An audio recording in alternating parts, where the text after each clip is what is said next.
जय जिनेन्द्र साधु बंधुओं। तो आज हम तत्वार्थ सूत्र नामक ग्रंथ को चौथवें भाग में पढ़ेंगे। हम तत्वार्थ सूत्र को अलग अलग भागों में पढ़ रहे हैं, स्वाध्याय कर रहे हैं। तो अब पिछले भाग 3 में हमने तीसरे सूत्र पाठों में मतभेद पर विराम दिया था। आज हम यहीं से प्रारंभ करेंगे। तो प्रारंभ करने से पहले एक बार नमोकार मंत्र पढ़ लेते हैं। नमो अरिहंताणं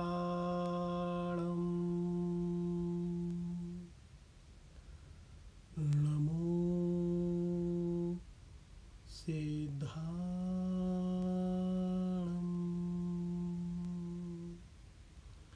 नमो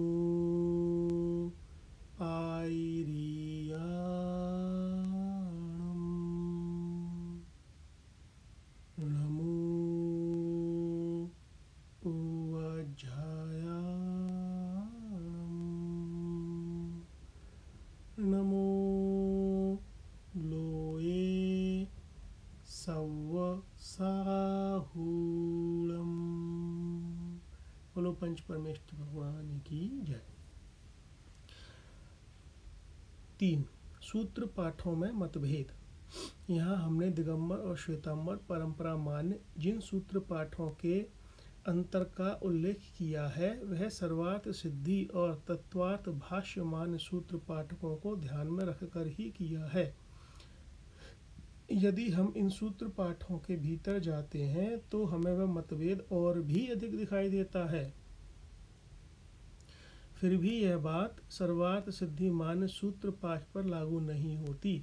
सर्वार्थ सिद्धि कार के सामने जो पाठ रहा है और उन्हें निर्णय करके जिसे सत्कार का माना है, उत्तर कालवर्ती सभी दिगंबर टीकाकार प्राय उसी को आधार मानकर चले हैं। किंतु तत्वार्थ भाष्य मान्य सूत्र पाठ की स्थिति इससे सर्वथा भिन्न है। हरिभद्र सूर्य और सिद्धसेन गण ने तत्वार्थ भाष्य के आधार से अपनी टीकाएं लिखी अवश्य हैं, और इन दोनों आचार्यों ने तत्वार्थ भाष्य के तत्वार्थ भाष्यमान सूत्र पाठ की रक्षा करने का भी प्रयत्न किया है। किंतु उनके सामने ही सूत्र पाठ में इतने अधिक पाठ भेद और अर्थ भेद हुए थे जिनका उल्लेख करना उन्हें आवश्यक हो गया। उदाहरण के लिए यह हम 5वें अध्याय के नित्यावस्थितान्य रूपाणी सूत्र को उपस्थित करते हैं।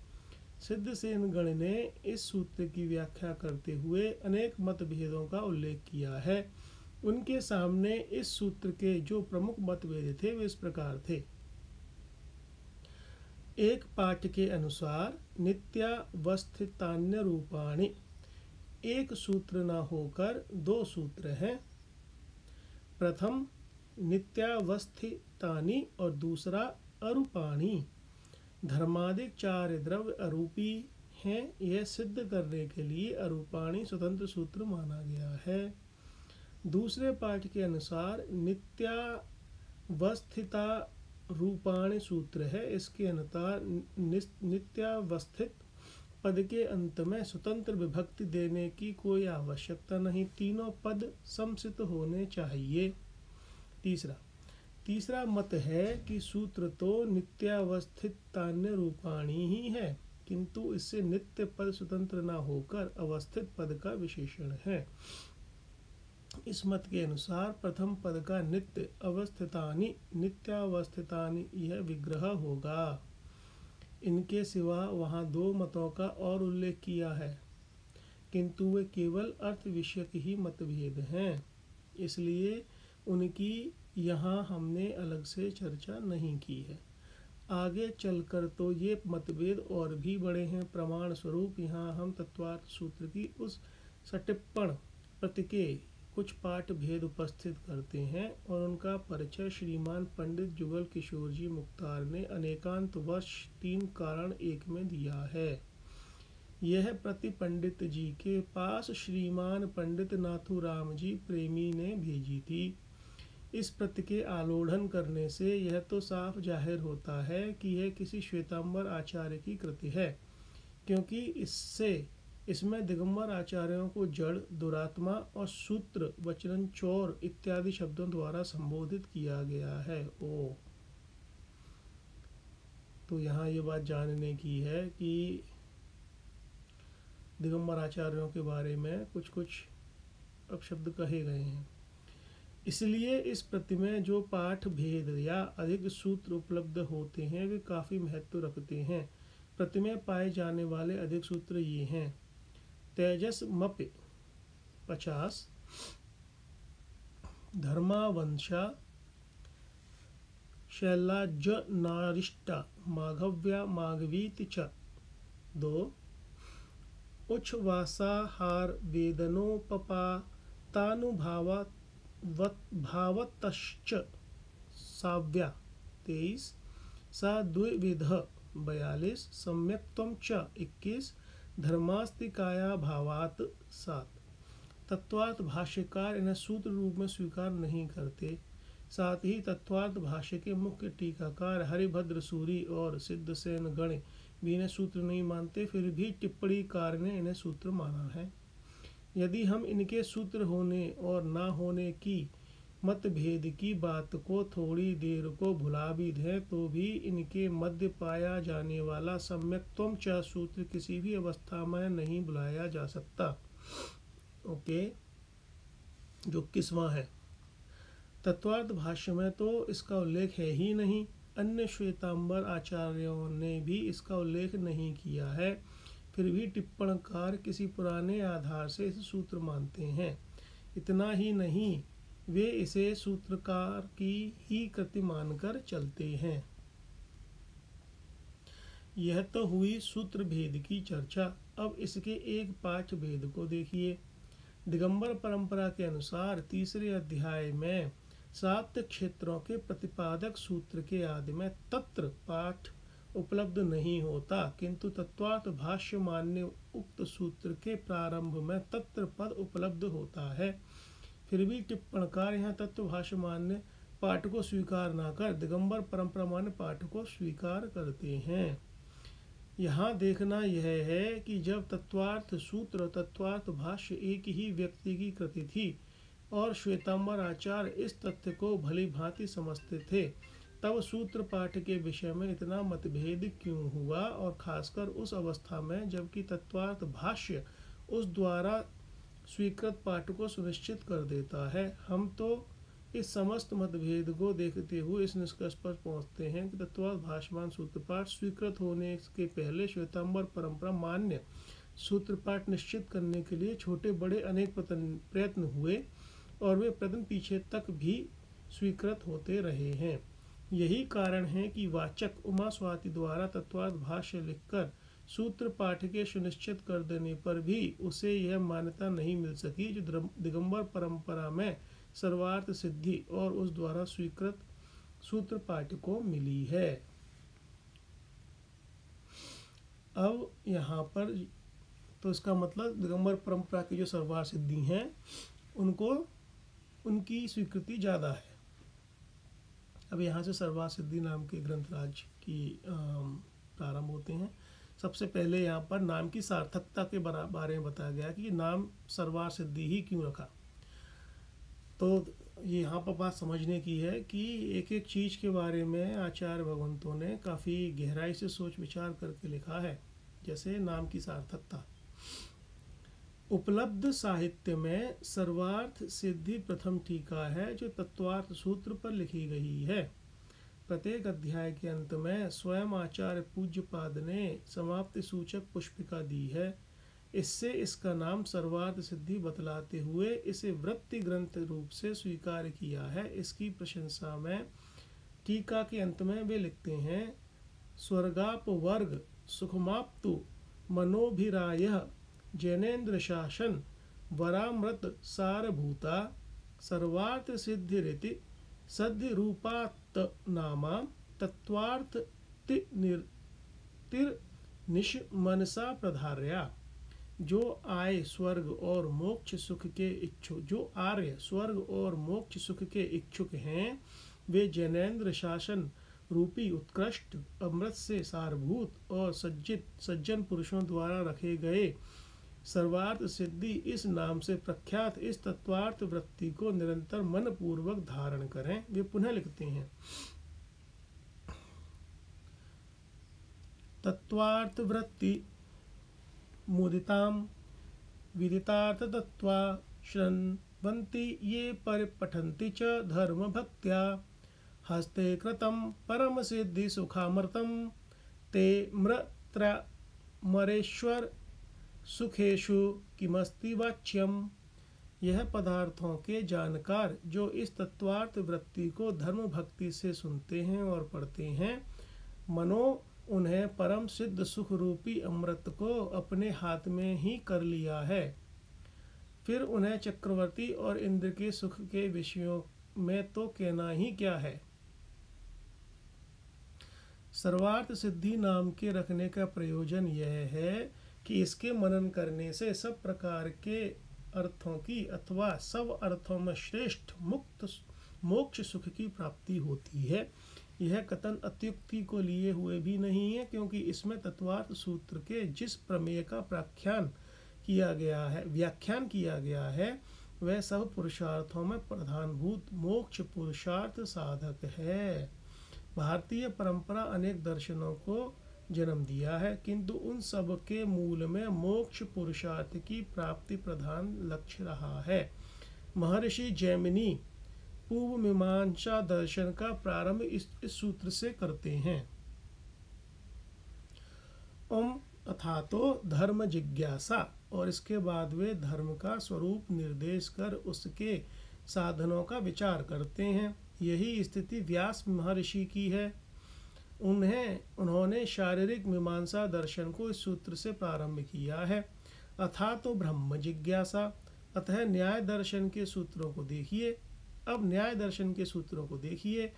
उसके प्रणेता गौतम महर्षि लिखते हैं कि प्रमाण प्रमेय संशय प्रयोजन दृष्टांत सिद्धांत अवयव तर्क निर्णय बाद जल्प वितंडा हेत्वाभास छल जाति और निग्रह स्थान, इनका तत्व ज्ञान होने से निश्रेय की प्राप्ति होती है। सूत्र इस प्रकार है, प्रमाण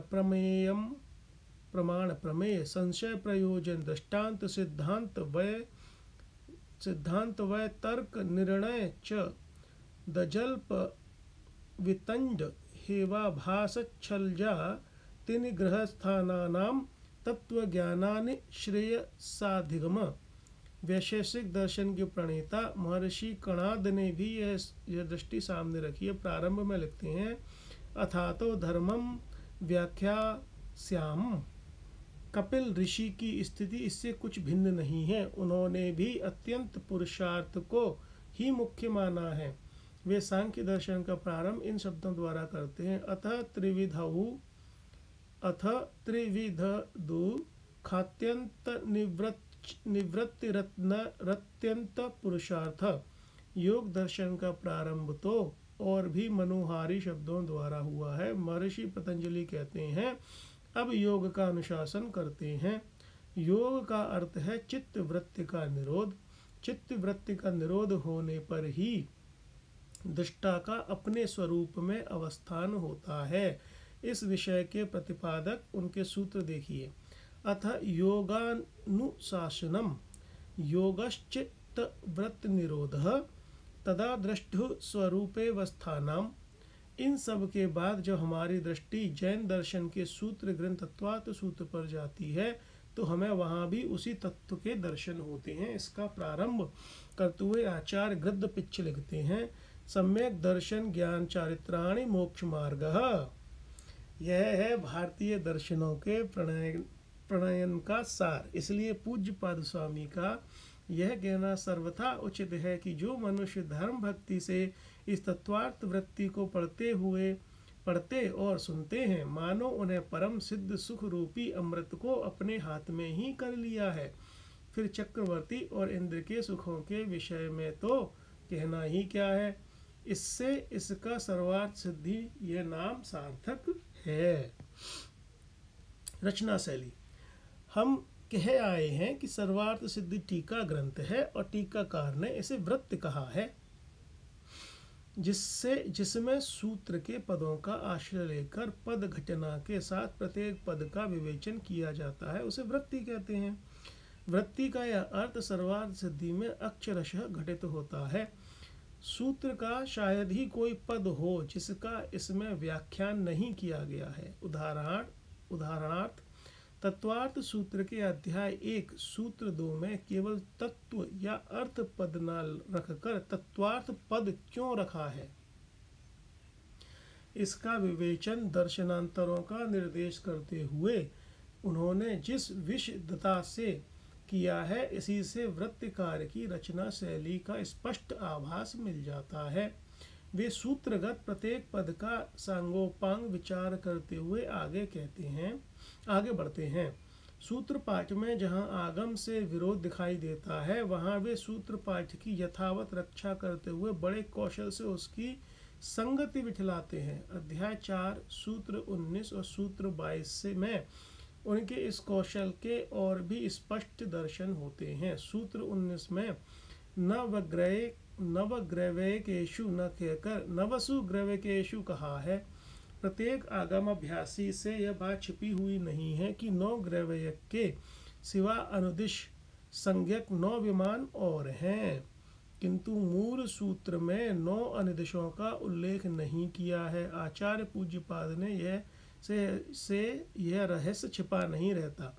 वे सूत्रकार की मनसा को भाप लेते हैं और नव पद को समसत न रखने का कारण बतलाते हुए स्पष्ट घोषणा करते हैं कि यहाँ पर 9 अनुदिशों का ग्रहण करने के लिए नव पद का पृथक रूप से निर्देश किया है।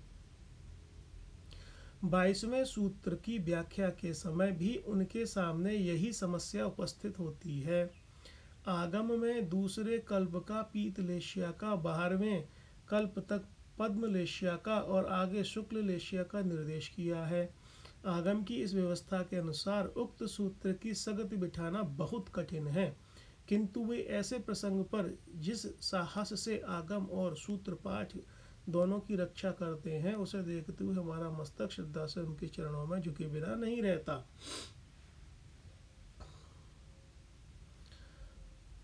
पाणिनीय व्याकरण पर पातंजल महाभाष्य प्रसिद्ध है।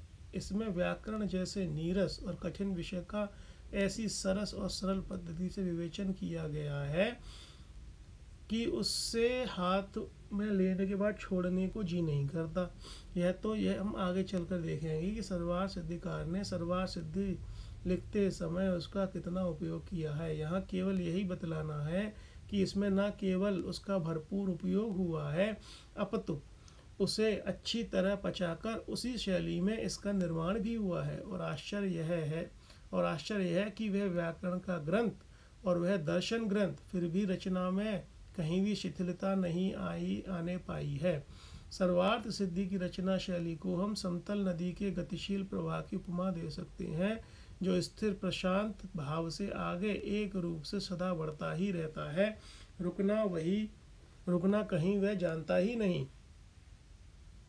आचार्य पूज्यपाद ने इसमें केवल भाषा सौष्ठव का ही व्याख्यान नहीं रखा है, अपितु आगमिक परंपरा का भी पूरी तरह निर्वाह किया है। प्रथम अध्याय का 7वां और 8वां सूत्र इसका प्रांजल उदाहरण है। इन सूत्रों की व्याख्या का आलोढ़न करते समय उन्होंने सिद्धांत ग्रंथों का कितना गहरा अभ्यास किया था, इस बात का सहज ही पता लग जाता है। इस पर से हम दृढ़तापूर्वक कहने का साहस करते हैं कि उन्होंने सर्वार सिद्धि लिखकर जहाँ एक और संस्कृत साहित्य की श्री वृद्धि की है, वहाँ उन्होंने परंपरा से आए हुए आगम की साहित्य की रक्षा का श्रेय भी संपादित किया है। निचोड़ रूप में सर्वार्थ सिद्धि की रचना शैली के विषय में संक्षेप में यही कहा जा सकता है कि वह ऐसी प्रसन्न और विषय स्पर्शी शैली में लिखी गई है, जिससे वाचक उमा स्वाति प्रभृति सभी तत्वार्थ सूत्र के भाष्यकारों, वार्तिककारों और टीकाकारों उसका अनुसरण करने के लिए बाध्य होना पड़ा है। सर्वार सिद्ध अब है तीसरा पांच भेद और अर्थांतर न्यास।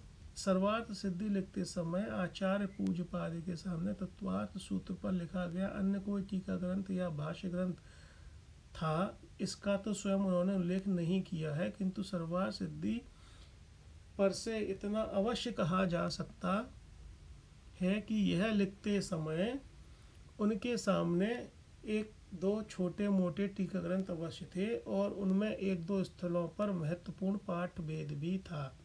ऐसे पाठ भेदों की चर्चा आचार्य पूज्यपाद ने दो स्थलों पर की है। प्रथम स्थल है प्रथम अध्याय का 16वां सूत्र और दूसरा स्थल है दूसरे अध्याय का 53वां सूत्र। प्रथम अध्याय का 16वां सूत्र इस प्रकार है। बहुविध क्षिप्राणि श्रतानुत ध्रुवाणा सेताराणाम। इससे क्षिप्र के बाद अनिश्रित पाठ है, किंतु इस पर आचार्य पूज्यपाद सूचित करते हैं कि अपरेशाम क्षिपनि श्रुति इति पाठ, अर्थात अन्य आचार्यों के मत से क्षिप्र के बाद अनिश्रित के स्थान पर निश्रित पाठ है। वर्तमान में हमारे सामने दिगंबर और श्वेतांबर जितने भी तत्वार्थ सूत्र के टीका ग्रंथ और सूत्र पाठ उपस्थित हैं, उनमें से किसी में भी यह दूसरा पाठ उपलब्ध नहीं होता। इसलिए यह तो कहा ही नहीं जा सकता कि इनमें से किसी भी टीका ग्रंथ या सूत्र पाठ के आधार से आचार्य पूज्यपाद ने इस मतभेद का उल्लेख किया है।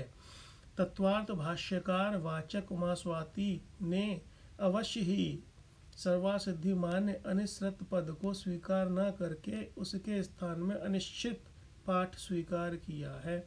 इसलिए यह भी शंका नहीं होती कि आचार्य पूज्यपाद के सामने तत्वार्थ भाष्य या तत्वार्थ भाष्य मान्य सूत्र पाठ था और उन्होंने इस पाठांतर द्वारा उसकी ओर इशारा किया है। संभव यही दिखाई देता है कि सर्वार्थ सिद्धि टीका लिखते समय उनके सामने जो टीका टिप्पणियां उपस्थित थीं, उनमें से किन्हीं में यह दूसरा पाठ रहा होगा और उसी आधार से आचार्य पूज्यपाद ने उस पाठ भेद का यहाँ उल्लेख किया है।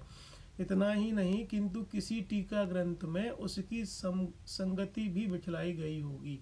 यही कारण है कि आचार्य पूज्यपाद केवल पाठ भेद का उल्लेख करके ही नहीं रह गए, किंतु इस पाठ को स्वीकार कर लेने पर उसकी व्याख्या दूसरे आचार्य किस प्रकार करते हैं, इस बात का भी उन्होंने ते एवं वर्णयंती इत्यादि वाक्य द्वारा उल्लेख किया है। दूसरे अध्याय का 53वां सूत्र इस प्रकार है। औपपादिक चरमोत्तम देह सांख्य ये वर्षायुषोन्न पवत्र्यायुष। इसमें चरमोत्तम देह पाठ है। इससे यह भ्रम पैदा होता है कि क्या चरम शरीरी सभी उत्तम देह वाले होते हैं या कोई कोई। यदि सभी उत्तम देह वाले होते हैं तो उत्तम पद के देने की क्या आवश्यकता है, और यदि कोई कोई उत्तम देह वाले होते हैं तो फिर क्या यह माना जाए कि जो चरम शरीर उत्तम देह वाले होते हैं केवल वे ही अपव्यक्त आयु वाले होते हैं, अन्य चरम शरीर नहीं। बहुत संभव है कि इसी दोष का परिहार करने के लिए किसी ने चरम देह पाठ स्वीकार किया होगा। यह भी संभव है कि आचार्य गृध्र पिच्छे ने चरम देह पाठ स्वीकार किया हो। जो कुछ भी हो, पूज्यपाद आचार्य के सामने दोनों पाठ थे और उन्होंने चरमोत्तम देह पाठ को सूत्रकार का मानकर स्वीकार कर लिया और चरम देह पाठ का पाठांतर के रूप में उल्लेख कर दिया। तत्वार्थ भाष्यमान जो सूत्र पाठ इस समय उपलब्ध होता है उसमें चरम देहोत्तम पुरुष पाठ है। इस पर से कुछ विद्वान यह शंका करते हैं कि बहुत संभव है कि आचार्य पूज्यपाद के सामने तत्वार्थ भाष्य रहा हो और उसके आधार से उन्होंने सर्वार्थ सिद्धि में इस पाठांतर का उल्लेख किया हो, किंतु हमें उनके इस कथन में कुछ भी तथ्याश नहीं दिखाई देता। कारण एक तो तत्वार्थ भाष्य में चरमदेह पाठ ही नहीं है। तो चरमदेह पाठ नहीं है तो कैसे होगा। उसमें चरमदेहोत्तम पुरुष पाठ अवश्य ही उपलब्ध होता है, किंतु इस पाठ के विषय में भी उसकी स्थिति धुंधली है। आचार्य सिद्धसेन ने अपनी तत्वार्थ भाष्य की टीका में इस प्रसंग को उठाया है और अंत में यही कहा है कि हम नहीं कह सकते कि इस संबंध में वस्तु स्थिति क्या है। दूसरे, यदि आचार्य पूज्य पाद के सामने तत्वार्थ भाष्य का पाठ उपस्थित होता तो वे चरमदेहा इति वा पाठ के स्थान में चरम देहोत्तम पुरुषा इति वा पाठ ऐसा उल्लेख करते, क्योंकि उन्होंने चरमोत्तम देह इस पाठ के स्थान में दूसरा पाठ क्या उपलब्ध होता है इसका निर्णय करना था। ऐसी अवस्था में अधूरे पाठांतर का भूलकर भी वे उल्लेख नहीं करते। स्पष्ट है क्षिप्रतिश्रुत के समान यह पाठांतर भी आचार्य पूज्य पाद को दूसरे टीका ग्रंथों में उल्लेख हुआ होगा और उसी आधार से उन्होंने यहाँ इसका उल्लेख किया है। अर्थानंतर न्यास का एक उदाहरण हम रचना शैली के प्रसंग से अध्याय 4 सूत्र 22 का उल्लेख करते समय दे आए हैं। वहाँ हमने यह संकेत किया ही है कि उक्त सूत्र में पूरे आगमिक अर्थ की संगति बैठती न देख आचार्य पूज्यपाद ने सूत्र और आगम दोनों का सुंदरता पूर्वक निर्वाह किया है। यह प्रथम अर्थांतर न्यास का उदाहरण है। द्वितीय उदाहरण स्वरूप हम 9वें अध्याय के ज्ञान उपस्थित करते हैं। इसमें वेदनीय निमित्तक परिचय है जिनके परित्यक 11 परिचय जिनकी कही गई है। इस विषय को अधिक स्पष्ट करने के लिए हम थोड़ी विस्तार के साथ चर्चा करना इष्ट मानेंगे। परिचयों का विचार 6वें गुण स्थान से किया जाता है, क्योंकि सामान्य पद का प्रारंभ यहीं से होता है। श्रत अतः गुण स्थान में सब परिचय होते हैं। यह तो ठीक ही है, क्योंकि इस गुण स्थान में प्रमाद का सद्भाव रहता है। अतः और प्रमाद के सद्भाव में क्षुधादिजन्य विकल्प और उसके परिहार के लिए चित्त वृत्ति का उस ओर से हटाकर धर्म ध्यान में लगाने के लिए प्रयत्नशील होना, यह दोनों कार्य बन जाते हैं। तथा 7वें गुण स्थान की स्थिति प्रमाद रहित होकर भी इससे भिन्न नहीं है, क्योंकि इन दोनों गुण स्थानों में प्रमाद और प्रमादजन्य ही भेद है। यद्यपि विकल्प और तदनुकूल प्रवृत्ति का नाम 6वां गुण स्थान है और उसके निरोध का नाम 7वां गुण स्थान है, तथापि इन दोनों गुण स्थानों की धारा इतनी अधिक चढ़ाव उतार की है कि जिससे उनमें परिचय और उनके जय आदि कार्यों का ठीक तरह से विभाजन न होकर ये कार्य मिलकर दोनों के मानने पड़ते हैं। 6वें गुण स्थान तक वेदनीय की उदीरणा होती है।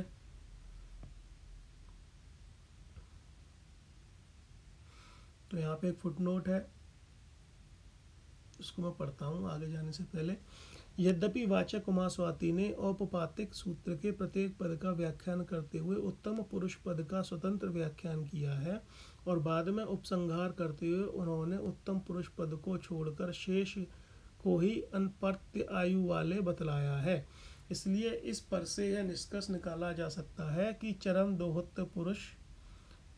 देहोत्तम पुरुष पद के समान केवल चरम देह पद भी उन्हें स्वयं इष्ट रहा है और बहुत संभव है कि आचार्य पूज्यपाद ने इसी आधार से पाठांतर का सूचन किया हो। किंतु यहाँ देखना यह है कि वाचक उमास्वाती ने स्वयं सूत्रकार होते हुए भाष्य में ये 2 पाठ किस आधार से स्वीकार किए हैं। जब उनका यह निश्चय था कि उत्तम पुरुष भी अनपवृत्य आयु वाले होते हैं, तब उपसंहार करते हुए अन्यों के साथ उनका भी ग्रहण करना था, किंतु उन्होंने ऐसा नहीं किया। इससे स्पष्ट जाहिर होता है कि वाचक उमास्वाती भी 2 पाठ उपलब्ध हुए होंगे और उन दोनों व्याख्यान का करना उचित समझा होगा।